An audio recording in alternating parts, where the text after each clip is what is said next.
Well, good morning and welcome to week one of Pride Month. Week one of Pride Month, where we're going to celebrate, where we're here to celebrate Pride Month through a consciousness of love. Through a consciousness of love. That's what we're here for. So I'm announcing at this point that on June 21st, inspired by Rose Leininger's little nudge to me, and reminder that I'll be delivering a talk on June 21st in alignment with Pride Month called A Consciousness of Love Awakens, when a consciousness of love awakens to inclusion. To inclusion, June 21st. You know what, it'd be wonderful to see this place just filled, supporting the LGBT community through a consciousness of love. Does that sound like something you could connect with? Yes, yes. You know, very much. I think that that is part of Renaissance's Unity's journey, right? I think that's really integral, that we really are here for that community. So last week, I was at Unity Village. Has anybody been there recently? No. Yes. That place is alive. Would you agree? Yeah. If you haven't been there for a while, they've done lots of renovations, and the fountains are flowing, and the lights are on. And I haven't been there for like 10 years, and my experience this time was a wow. It really was a wow. And so I would just tell you to put that on your list of things to visit and experience. But you know, I was at this, it was a whole week preparing for my last year to become an ordained Unity minister. And so, you know, I come together with there's other 6 people who are on this journey to finish this year and become ordained. And one of the things they had planned for us was to go into the archives. Has anybody been in the archives? Yeah, so they're archives that go all the way back to the late 1800s. I mean, everything that Unity has done is in those archives. I got the chance to actually go into the office of Charles Fillmore and Myrtle Fillmore, and you talk about something sacred. I mean, it was instant tears. It's just, wow. They knew in the late 1800s that they were bringing forth something very, very powerful, and you could feel it. You could feel it, that they were so conscious that even in their early beginnings, that they began to preserve everything. So I walked into these archives, and the first thing I did is pick up this little book right here. It says, Truth Be Told, from the Legendary Writers of Unity. And I didn't open the front of the book. I just went like this to the back. And it says on the top, from an article written in the 1950s that goes back to something that Charles Fillmore wrote in 1896. And it's titled, The Consciousness of Love. And I went, whoa, let me read this. So I'd like to start this morning, before we move into our question and answers, just read what Charles Fillmore wrote about this consciousness of love. And on that morning of June 21st, I'm going to make available printouts of this article that he wrote in 1896 on love and the consciousness of love. It says, love suffereth long and is kind. Love does not resent injuries. It does not take affront and insult into account. Pure love does not recognize personality.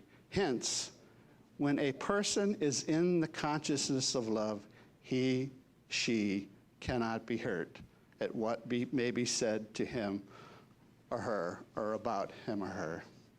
If you remember last week, that's exactly what we visited. That's exactly what we visited. It goes on to say, what happens, a softer answer turneth away wrath, is ever on the lips of love, and whoever makes this his thought focus will be able to reduce to peace and harmony the tides of impatience and anger that may be surging about him. What a blessing. You know, I've asked many people, where did our mission statement come from, you know? Where did that term, a consciousness of love? I had not heard that term before I came to Renaissance Unity. And it was such a delight to see that it goes all the way back to 1896 this was seeded, right? Right. So, as Carrie mentioned this morning, it's going to be a little bit different, okay? What we're going to do is, Rose, if you'll take that speaker down there, what we're going to do is we're actually going to open the space to questions that you have that I will then answer.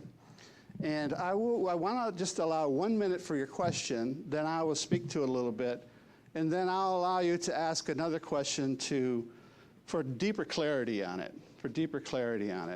And there may be a question that I don't really know the answer to, so I'll be very transparent about that as well. So, does everybody follow? We'll just keep doing this for about 20, 25 minutes, and we've just already prepared this space to just allow what's emerging here this morning from this place of presence to come forth for all of us. Are you willing? Yes. All right. I think this could be a lot of fun.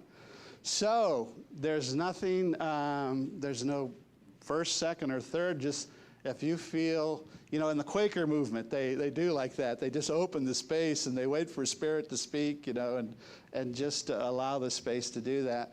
So let's just begin. And if you have a question and you want to lead it off, you could be the first one.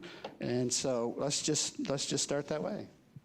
Somebody want to start? So Dan, we would like you to come forward, and here's a microphone right here, and I'm just going to kind of move this out of, no, I don't need to do that, do I? All right. Thank you for being willing to be the first person. There's a microphone right over here. Oh, yep.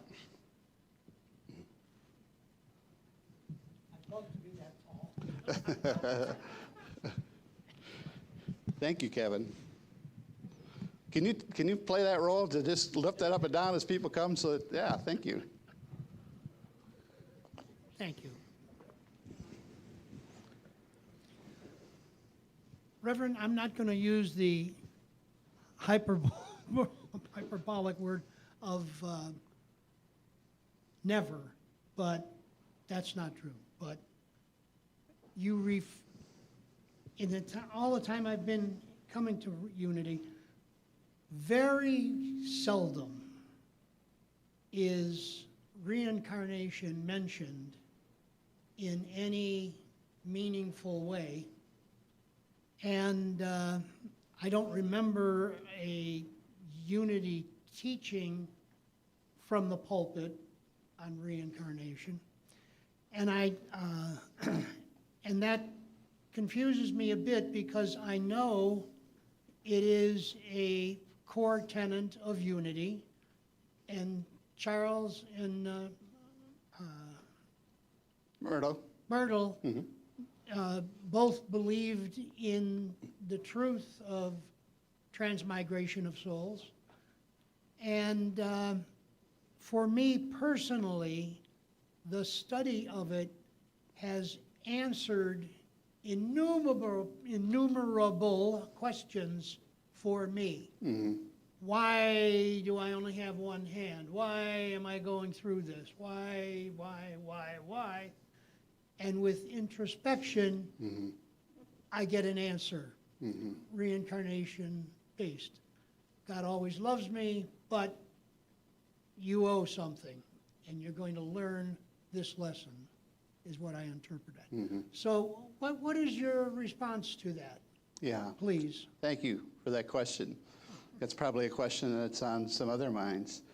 So the first thing I would say to that is there are people within Unity who do embrace reincarnation, and there's also people who don't. In fact, I've read information that said 70% of people who attend Unity, if I can use the word believe in reincarnation, 30% don't. Okay, so first thing I'd say, we make space for it, right? This is a great, great, great mystery that we're a part of, right? And so we always want this to be a place to leave that mystery in place and to allow people to be here where they are at on that.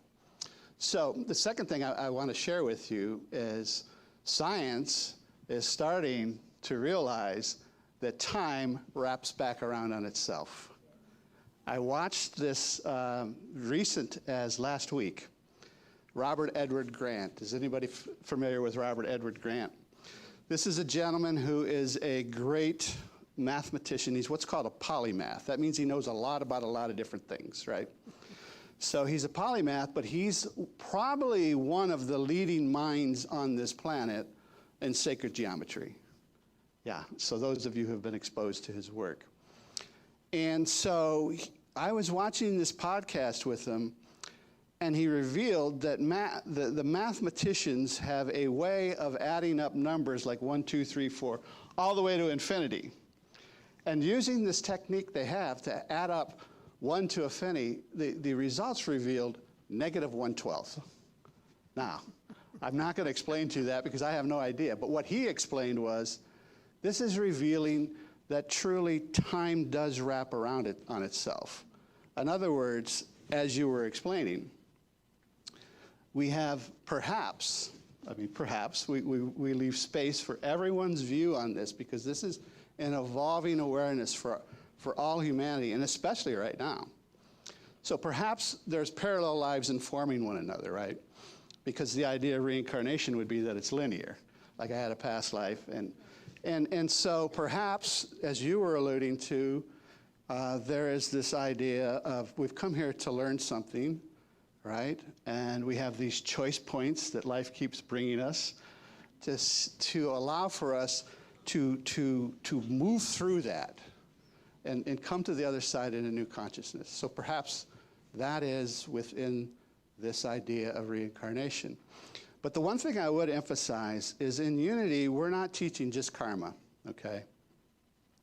A lot of times we teach it as karma plus grace. In other words, once you have the awakening, the karma is no longer part of your cycle, okay?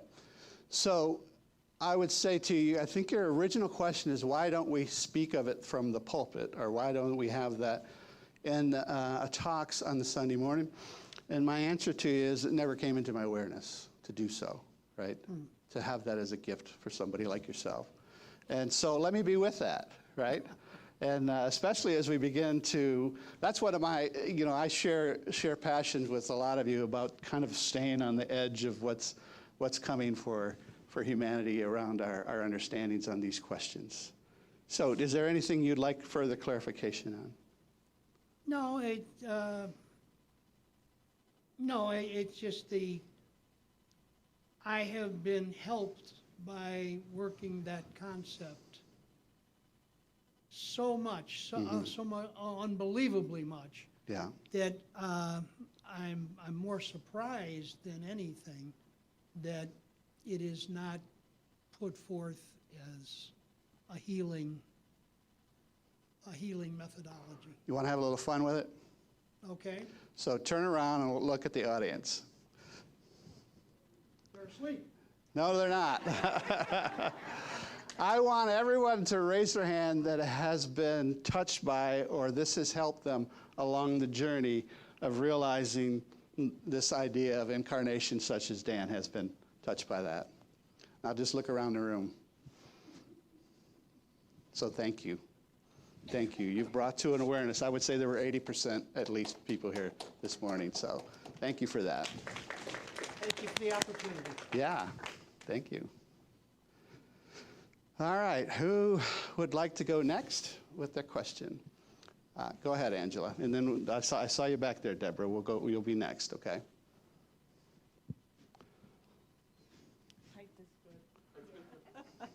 Hi. First of all, thank you. I was one of those little kids that was always asking, but why, but why, but why? So I like this format, and it has probably taken me close to this many years to recognize that but why isn't really the right question. And years ago, when I was raising a teenager, I had a pad of paper next to the phone, and I wouldn't agree to any permission for outing unless she filled it out. On the Say it page, again. I didn't catch exactly what my you're saying. daughter had to fill out a request form next to the phone. Who, what, when, where, why. When she was going somewhere? Yeah. Okay. Who, what, when, where, yeah, why. And what I recognized is that opened up, she was another one of those but why kids. So we changed it, and we took the why off. And we said how. Who, what, when, where, how. Yeah. So of those questions, do you have a preference for which is the most important to you? So say the list again so I can be with it. Who, what, when, where, how. Yeah, what stood out for me is what? Yeah. So I think one of the greatest gifts, and maybe it is the greatest gift, is presence, right? It's the gift of presence. It's the gift of I am presence, which is the first thing that arises from the mind of God, right? I am. And it's this state of, it's a birth canal, is what it is. It's that we went through this meditation this morning and we just invited that what wants to emerge from this greater consciousness in this moment, right? So that's the question for me. In each place I go to is what am I here for? What am I here to learn? What is this co-creative relationship all about? And so I'm always breathing and just staying present with what is it? You know, what is it? And I will share with you, I mean, this leads, one of the first things that caught me about Renaissance Unity is the mission statement you established. Transforming lives through a consciousness of love. That's an amazing mission statement. That is an amazing mission statement.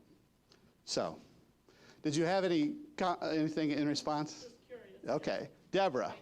Yeah.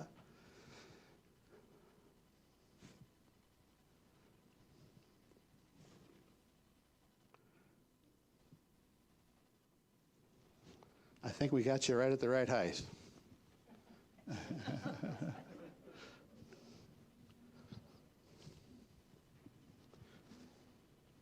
My question is from the Bible. Speak up, louder, closer. Yeah. Hello. Okay, so my question's from the Bible. Okay. In one of the Gospels, maybe all four of them, Yeah. the apostles asked Jesus to teach them to pray. And he says, pray this way. And he says, the Father is in heaven. It's kind of an external God. Yeah. So why do you think he doesn't make any reference to I am or divinity within us? So pray to the Father who is in heaven. Yes. Okay. So that sounds like when you read it, here you are on earth, pray to the Father that's in heaven, right? Right. Which is, you know, a common way that we grew up, and in that understanding that somehow there was a separation, yet through prayer or through some means, we could connect with that Father that's in heaven. Well, that word heaven is Shemayim, and it doesn't mean like some place that we go after we die that's all glorious and a wonderful thing. Doesn't mean it's not either, okay? It is the mind of the one, if you will, and all that it has in its mind to be realized in this journey on earth. And there's no separation. I mean, the one thing we're teaching, sharing, is in presence, in I am presence, there's no separation. There's no heaven or earth and heaven, okay? When you come into presence, it's before things have been split in two, okay? So when Jesus prays, our Father which art in heaven, right? He is coming from that consciousness. He's not praying to something, he's praying from it. There's no separation, okay? Okay? Yeah. Yeah, thank you. Mark. Are you going to ask the question that I seeded? I want everybody to know that I seeded this one if you're going to ask. Oh, you didn't get my email? All right. I did get your I email. seeded one question. All right, go ahead. Yeah, you asked me to bring a question about spiritual neutrality. Yeah, And it kind of strikes at one of the things that I struggle with yeah, in my relationship with this community, yeah, trying to ground the message here. I've been involved in unity communities for over 20 years, and there are 5 principles. yeah, We focus on one yeah, here.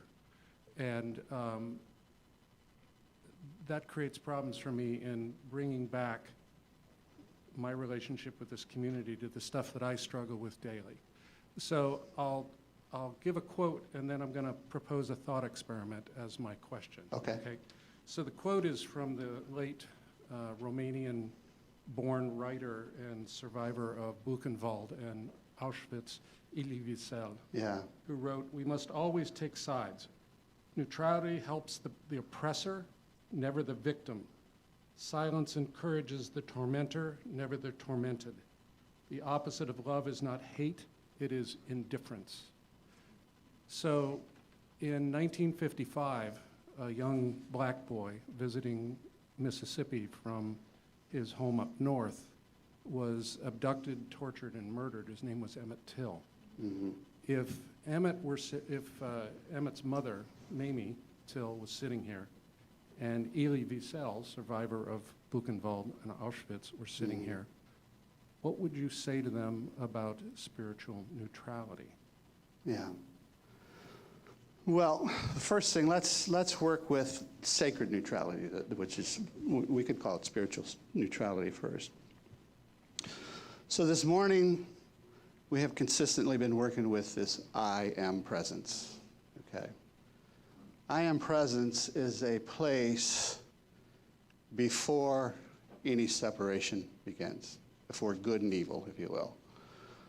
You can take any opposites. It's before that. No split has occurred in the mind at that point. And so when we speak of sacred neutrality, that's what we're speaking of. That all imbalance has been brought together at the 0 point, some call it, the still point. All right? And so sacred neutrality is not saying that we're neutral about political ideas or about indifferences that are going on in our world or about people being oppressed, okay? So there's the oppressed and the oppressors, or, you know. So sacred neutrality is this I am presence. And so the truth is, I love the definition of a mystic. What is a mystic? The mystic is one who shows up for the task at hand, which is what I hear you saying, right? We have to show up for the task at hand. There's something revealing itself to us that needs attention. So when I'm talking about entering a sacred neutrality, I'm saying that to become conscious of what it is for you in the moment, you must go to this presence, because this is where everything emerges from, okay? This is where the emergence comes of, here's what I am to do in this moment. If we don't go there, if we don't come from here, we're involved in this polarized, which is now in separation in terms of ideas, all right? You should do this, no, you should do that. They shouldn't be doing this, yes, they should be doing that. You know, and so then we're in this, we're not in our centers anymore when we take those positions. So in sacred neutrality, it doesn't mean by any stretch that you don't show up for the moment. The 5th principle, if you would, take action. All right, it definitely, but you're taking action from this state of sacred neutrality, and it makes all the difference. Because the sacred neutral place is where the new that wants to emerge is always coming from, and no other place, and no other place. Does that answer your question? Can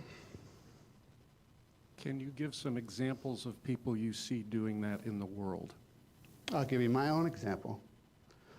I'm in a community that is probably, and I'm just going to guess, okay? I'm just going to guess. And if the guess is off a little bit, that's okay. Is everybody okay if my guess is off a little bit? So I would say in this community, 85% are liberal or Democrat, and 15% are conservative or on the right, if you will. And I'm aware of that, okay? So how do I, as a minister, honor that, right? I go to my center and I listen. And I listen to people. I have people that share with me, I didn't like when this happened, right? Or I don't like when that happens. So what I do is hold space and hear them, because every single time there's something to it that's to be heard, every single time. And you don't have to fix it. You don't have to fix it. It's not I who does the work. It's the Father within, which is the I am presence. It's not I who does the work. And if you get something that you're to do, to hug them, to share some information with somebody else that would be important for them, and I've done that, here's what I would like you to be aware of that has come from this community. So, and I don't tell them what to do with it. I just share that information, right, as part of their unfolding. And so that would be my example of how we participate together in sacred neutrality. Okay? Yeah, come on, come forward. Can you come up here, please?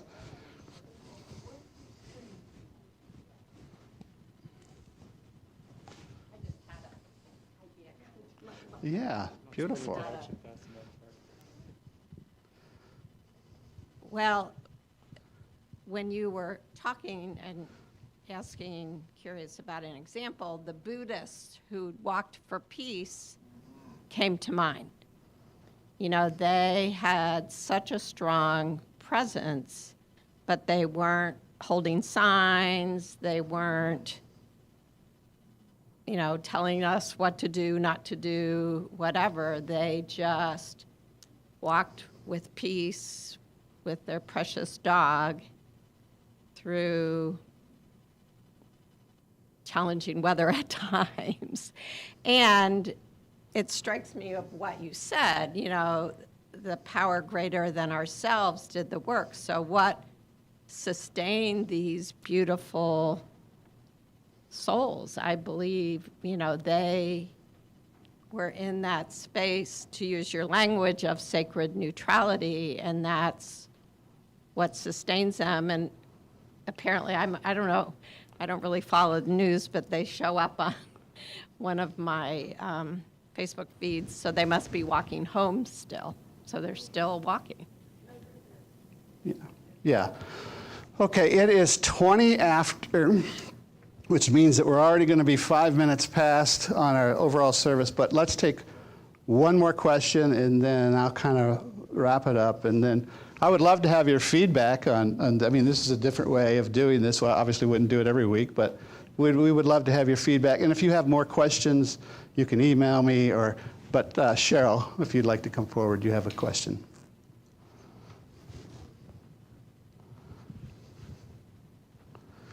You know, I've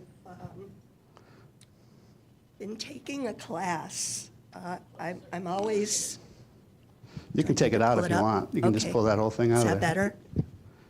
That's better. Okay. So I'm taking a class from the Living... I can't remember what the group is. They're in East Cleveland, and they're teaching a Bible class.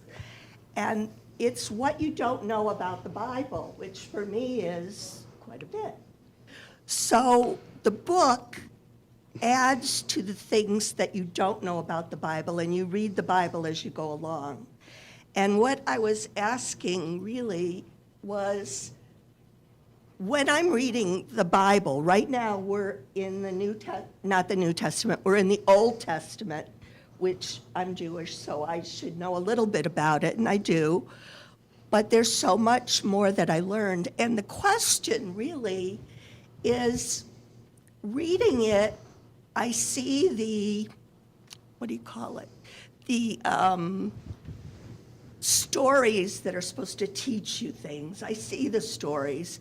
But to me, the New Testament, why do I keep saying that? The Old Testament reads like a history. And what I can't understand, and I say this at some of the meetings, and people are just saying, oh, you don't have the deep spiritual facts like we do.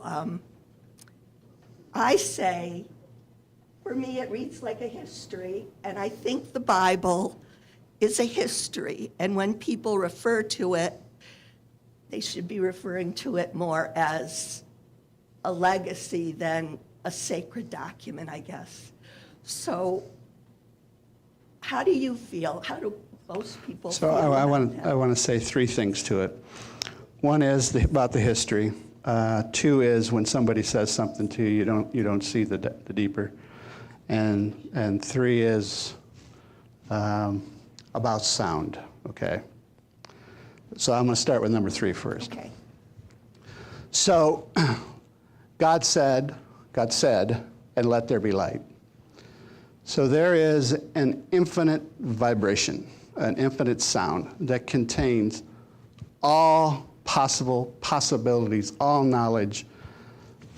It's all the mind of God is in that sound. So in the Gospel of John, it says, in the beginning was the Word, and the Word was with God, and the Word was God.